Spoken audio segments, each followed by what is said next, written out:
Oh. Nashville, known worldwide as a serious music city. We say, would it kill you to laugh a little? Coming to you from Nashville, Tennessee, it's live from Little Hollywood. Featuring Caitlin Cannon, Alice Wallace, Gina Barabash, Stuffy Schmidt. This week's guest, blues artist Silas Caldwell. And Rebecca Wood, author of the Studio Mama Cookbook.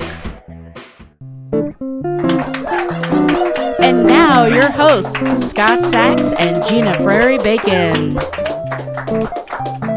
Well, welcome to Live from Little Hollywood.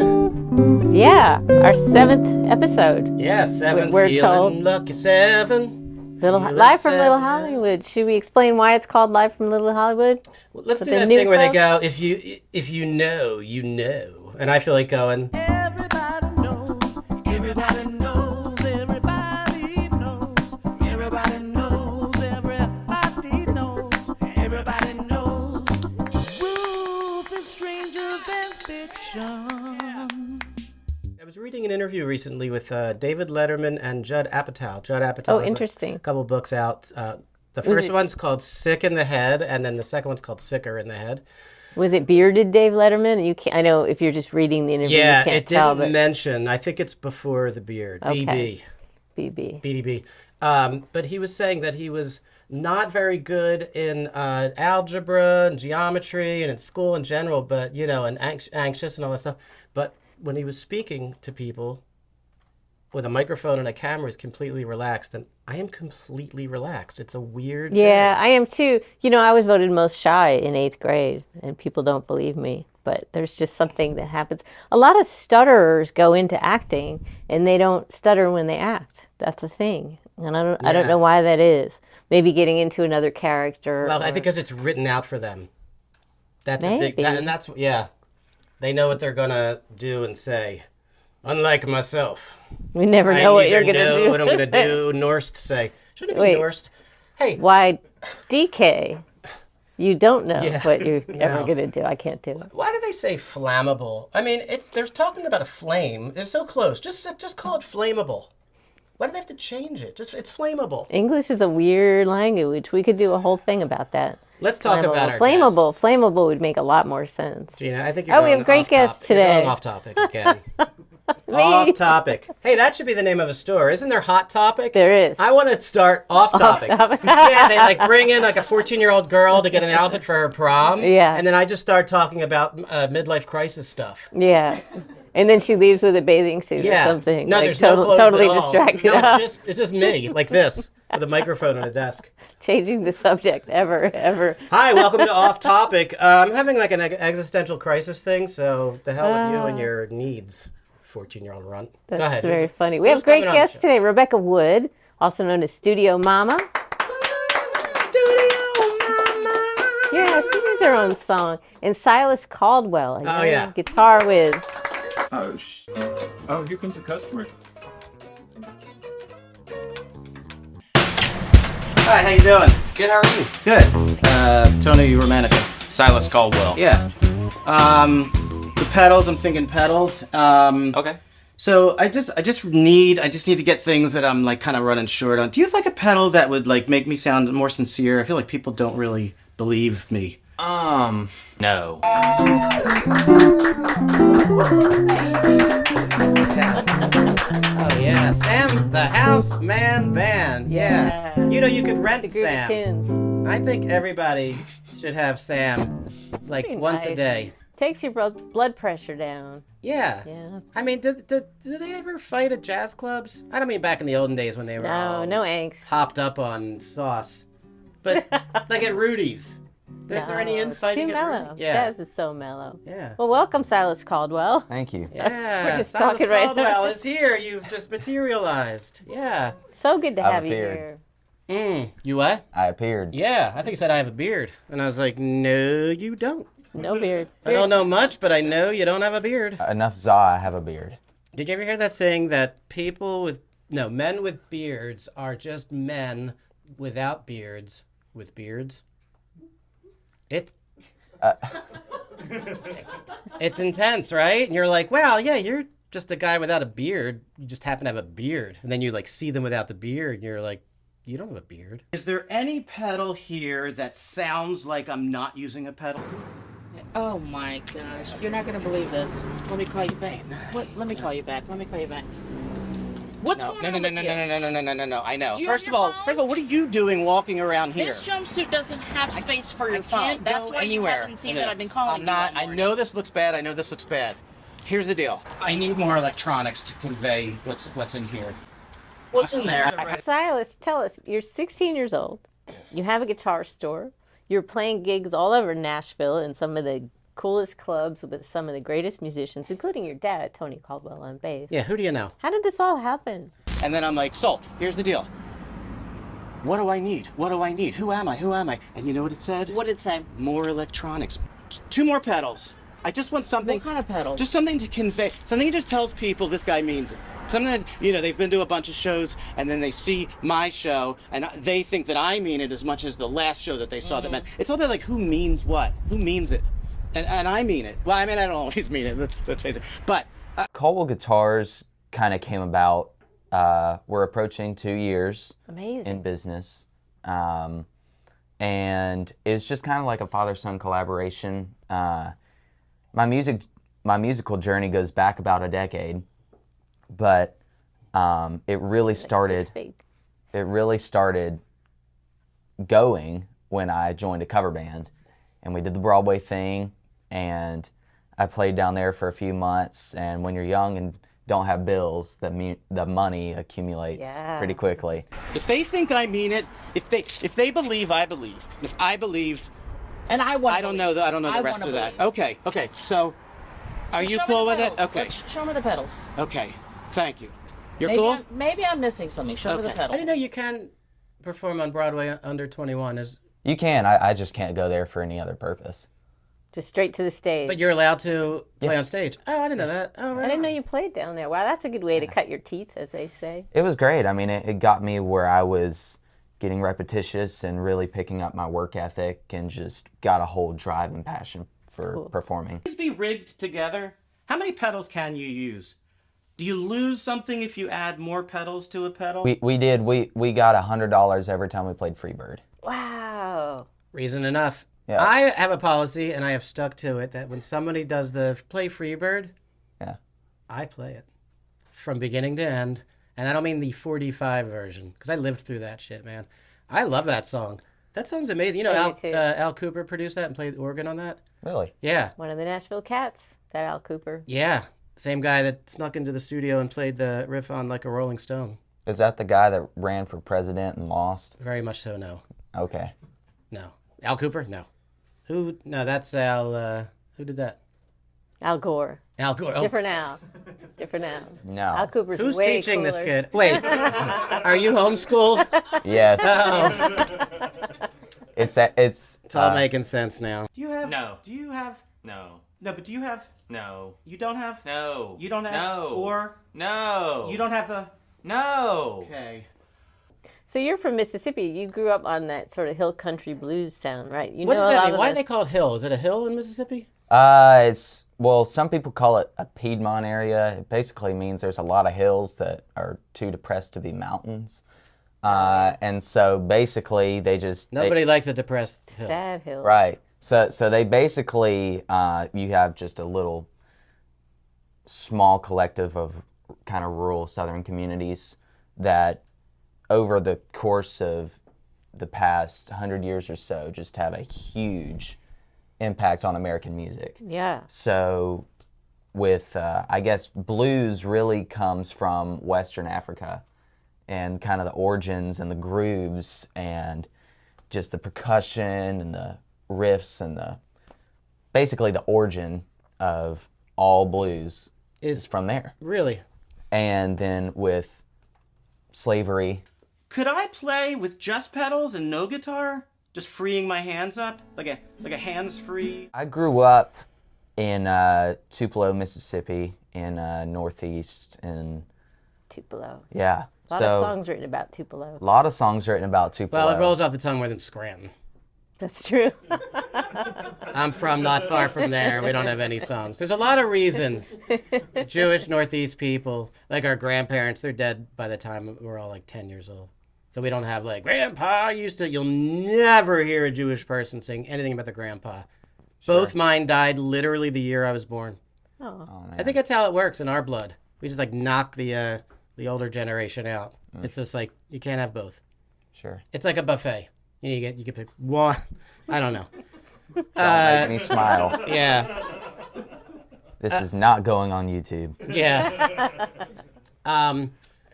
So when did you realize like that heritage? Like, did you go through the stuff that like all of us dudes with guitars went through? Was there a Kiss era with you? Were you getting the lead out? Did you learn those? I mean, you're 16, so you're still kind of getting out of it. But you started playing guitar at what age? Around 8 years old. Wow. And then did you take lessons or were you homeschooled? You know, I did a couple bass lessons. I'm really just mostly self-taught on guitar. It's all feel. So what were you playing back then? Was it blues? What was your first thing? Kind of rock and roll. Okay. I mean, my upbringing was Stax Records, Memphis, soul, Thanks, Dad. all of it. Man, that is a Thank you, quality. Dad. Forget everything I just said about homeschooling. That's good. That's Yeah, good stuff. My ABCs were Rufus Thomas and the rest of the alphabet. Mine was literally ABC, easiest 1, 2. That's not so bad. Do you have like a stage banter pedal? So if I don't know what to say to an audience, it'll say like, "How's everybody doing tonight?" A lot of times I forget to ask them. I asked them one time at an old age home. Not good. Not good at all. It was awkward. Do you have that pedal? No. Okay. Let's talk about it. Come here. What's going on? I don't feel like he doesn't like me. Good night. It's like no. Did you hear? I don't know. Pretty cool. I remember the second time we met more than the first time. Yeah. And you walked in a jumper onesie. Yeah. And Caught a jumpsuit in the business. yeah, one of them. One of the businesses. And it was like Silver Flake or something. Yeah. Silver flaked. Yeah, something. Yeah. Oh no, it I was. have a lot. I have many. And Yeah. then you thought to yourself, what? Yeah. Yeah. But anyway, your store, it was a store that you cool. Oh, now I know why it's an appointment only store.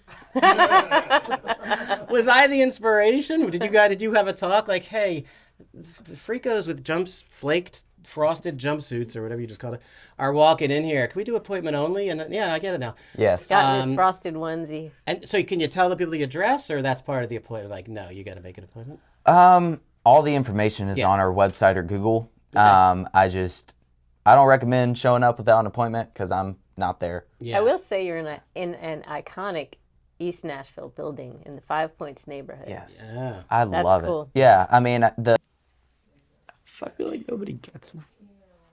I get you. I mean, you pick me up. I get you get gigs. me. Yeah, That's what I get you. I know, but like, Right. I don't know what to do, where to turn. If I can't do it with pedals, Right. what do I do? They're who I am. They define me. the whole point of keeping it going, I wouldn't have kept it open if we weren't going to stay in East. Our original location sold to a new development company about a year ago, Oh no. and I just I know. yep, I said no to Let me guess. Donuts? No. $20,000 no. a month. Pizza? No. Asian fusion? No. No, that's all the Taco shop. taco. salad bar. No. Really? Probably 11-story condo. I don't Yeah, know. that was sort of Tornado Alley, and it's Oh, yeah. now it's catching up. They're going to start tearing stuff down. All right. You're gonna play us a song because you're not the piano man, and is it gonna be from the upcoming album? Yeah. Cool. Is it? Would you say? You know what blues people never say? This one's a little bluesy woozy. They don't. I got no pedals. I got no fans. You have fans. My fans have pedals. Did we just stumble on something? And no one back in the 20s said, I'm going to play an old blues song now. Because it was a new... It's just I'm going to play a song. Yeah. Yeah. Um, All about context. well, cool. When we come back, we're going to have some Silas Caldwell. Yeah. Do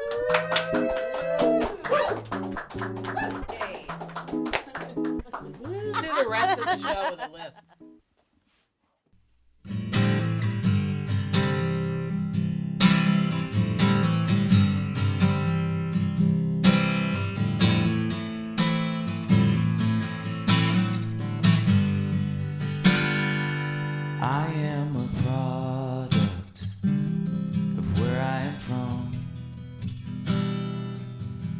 Looking back, if I stayed, what would I've become? 6 days you shall labor, it never gets old. When you realize what you do, you're constantly bought and sold. Oh,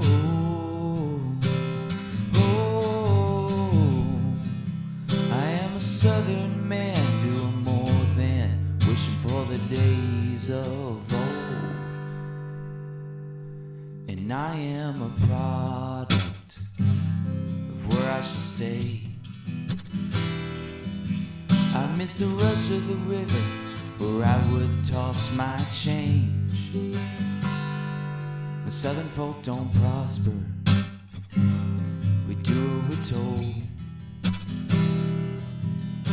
Ball games, church, hangover, and you're gone.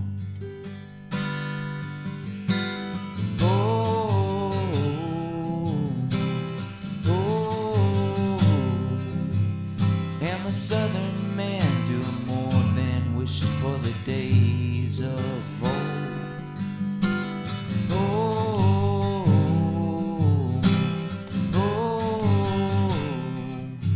I am a Southern man, born and raised on a now closed road.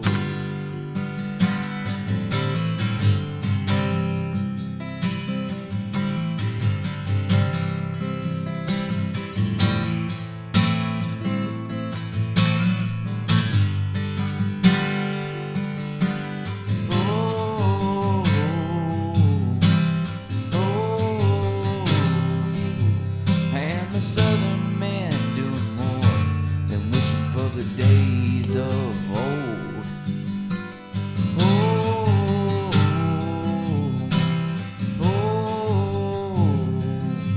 I am a Southern man doing more than wishing for the days of old. And I am a product of where I am from. Looking back, if I stayed, what would I've become?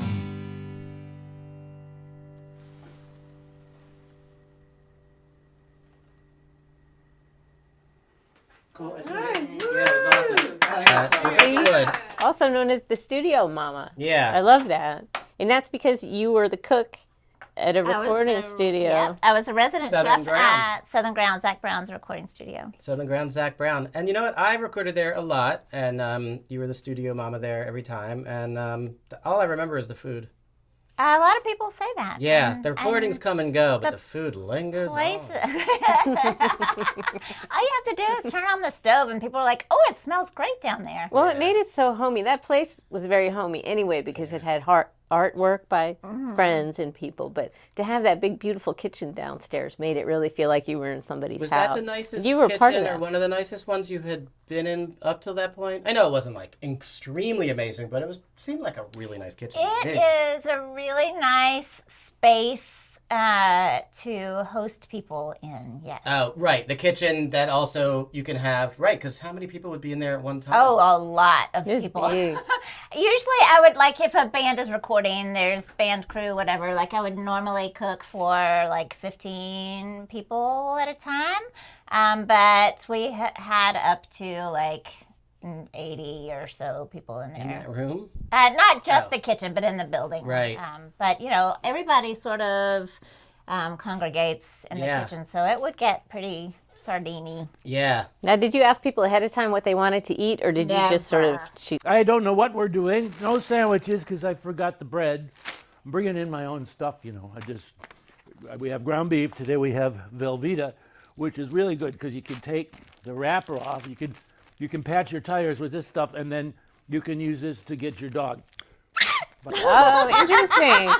So was there a time when there was something that nobody touched? Or... No, so what I usually did is when we would send out like setup documents, you know, where do you want the electric guitar, where do you want like that sort of stuff. Then just ground beef, and you shake the sucker up like that. Dump it in here? Yeah. Okay, man. Maybe, oh, it's getting hot. Good idea, man. It'll cook the Fritos too then. Now that looks nice. Maybe the dish for the day. Oh, well, the mustard and crackers was good. There you go, ladies and gentlemen. Beauty. And Were you ever like, oh, it's like this kind of band, they're probably vegetarians? Did you ever sort of get into a I mean, I profile? got to know a lot of the session players, and Profiling so, for food. That's interesting. Yeah. There's got to be a positive version of profiling, right? I mean, like I said, I mean, got three chicks that play folk music, you're not going to get a bunch of steaks. super surprised. You don't need anything for it. Maybe some bread, but like I say, I forgot the bread. Chris Tench and me in New York used to walk to Smiler's Deli and ask for scraps for his dog. Chris doesn't have a dog. So what you do is you get the scraps, which is usually very good, like roast beef, even lamb sometimes, corned beef. Do and don't eat. Tell us a couple names and what they did and didn't eat. I won't drop names. Drop them. No, but there were some interesting characters who, one time, for instance, there was a band that came in and we sent out the sheet and like management or somebody was like, oh, everybody eats everything. And so I cook a big chicken on top of some collards and I made like a rice salad or something. And so 7 out of the 10 people that came in were vegan. Oh, And kind of an oversight to not mention that. so I happen to have like a big thing of black beans in the freezer, and so I took them You out always and- have emergency. yeah, yeah. Yes. Yeah, Smart. that's part of it. And so now, that studio, is it called Southern Ground It is anymore? still And you take it to your house if they haven't locked you out, and you make sandwiches. Free. Put it into words like it was in my head, but coming up with something yourself and following through and sticking to it until it actually exists and survives is absolutely incredible. That impresses me more than anything else that anyone does. I mean, other than Save a Child. And that's what you've done. You were like, I'm going to do, and I remember when you started that, and I'll deliver food. You just started over. Oh, yeah, you were doing food during Yeah. the pandemic. She And now you started have an over. amazing cookbook, which we don't have here, but we can insert a photo of it. Yeah. Well, Sally, our producer, I lent it to, and obviously her husband, Brian, was like, yeah, why don't you keep that at home and make something new? You land, you take this stuff, and you throw it in with the Fritos and the ground beef, see? You take a few, I guess. Take the plastic off first. You might have to call your dog. So, wait, here. Okay. I think that might be enough, 3. Okay, write that down. It's 3 slices of Velveeta, okay? Now, My daughter's excited about it, actually. Oh, okay. Yay. Good. That's a good sign if someone doesn't bring your cookbook back. Yeah. So that cookbook is called, That cookbook is called the Studio Mama Cookbook. it's a good name. Thanks. And who first called you Studio Mama? Zach Brown called me Studio Mama. Shortly after I was hired, the Wood Brothers came in and made a record, and the only way to have family time was for us to share a meal in the evening. And so with that big kitchen down there, I went down and just made food and brought the kids over and we hung out and ate. And so after that session was over, the studio manager came and was like, can we do this for every session? So we figured out how to include it in the studio day rate. And so every session that booked the main room got lunch. And so when Zach sort of heard about it, he came in one time and just put his arm around me and was like, this studio needed a mama. Wow. Oh, nice. Mm-hmm. And you eat up so much time in a studio, no pun intended, but like you're starting to get hungry. You're getting really hungry. Nobody wants to say anything. You know what I mean? Like Yeah, and then you it's- order food and it it's- shows up it's cold or it's wrong. it's or, late yeah. and you're just, so they probably get so much more work done. Yes. For real. Yes. And they're happy. And they're happy. What were we going to ask? Well, I was just going to ask if you were a chef before that, or if it's just sort of evolved from being somebody who likes to cook. And It sort of started there. I was working a job in Atlanta before we moved to Nashville, and when the recession of 2008 happened, I had a baby, and then they just asked me to come back part-time. So I started this baking business and had an interesting CSA. Like usually you get a box of vegetables, but with me you got a sweet treat or a sourdough bread. What a great idea. Yeah, and so it was a weekly delivery thing, and then I ended up doing all sorts of other baking in addition. And then we moved to Nashville, and we is your husband's Oliver Wood. my husband is Oliver Wood of From the Wood Brothers. Yeah, hence the family dinners in the studio. Yeah. But It all comes around. So mostly, to answer your question, was not a chef, but I did sort of earn some extra money baking for friends and family. It's funny how baking became a thing during the pandemic. James Haggs, the bass player, started a whole business making sourdough bread, and people would show up every week for their bag of bread. And I think he's still doing it.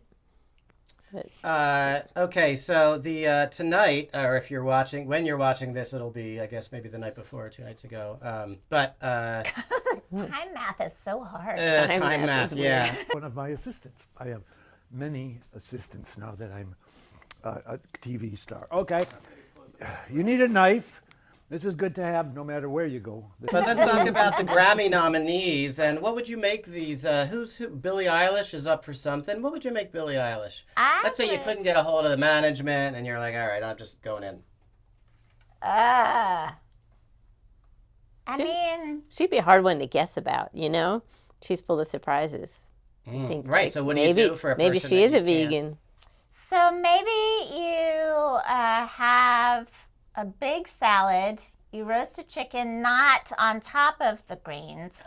Hey, that's the way you laugh means that happened before. Yeah, that's an experience laugh. With the vegan band. Yeah. Can't eat the greens if they're No. under the chicken. All right, how about, Taylor Swift?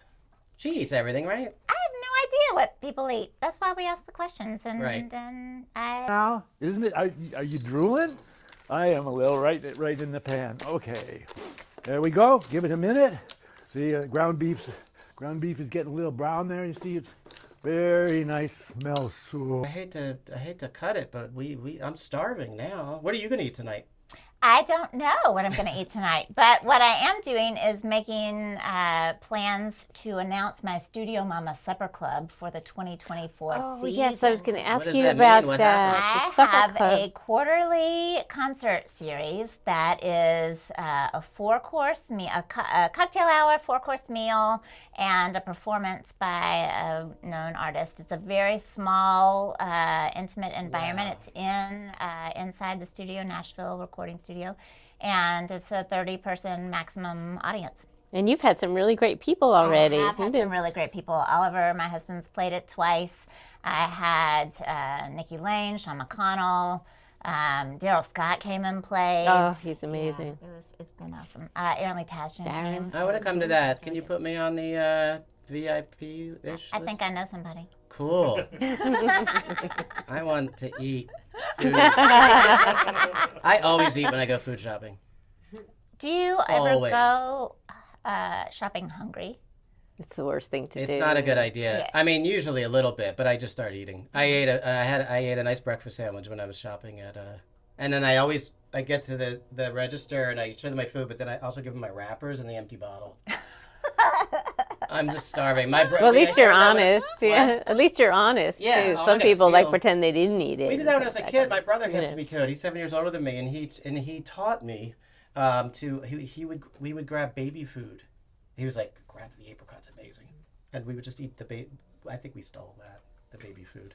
Stealing baby food. That's not Oh, No. Scott. Stealing Like baby stealing- food. good. Taking candy from a baby? No. No. Taking there's pureed someone's taking something and giving from- something in there. Yeah. Well, Rebecca Wood, you're a heroine of mine, and I think you're amazing. Thank you. Rebecca Wood, buy all her stuff. Thank you for coming.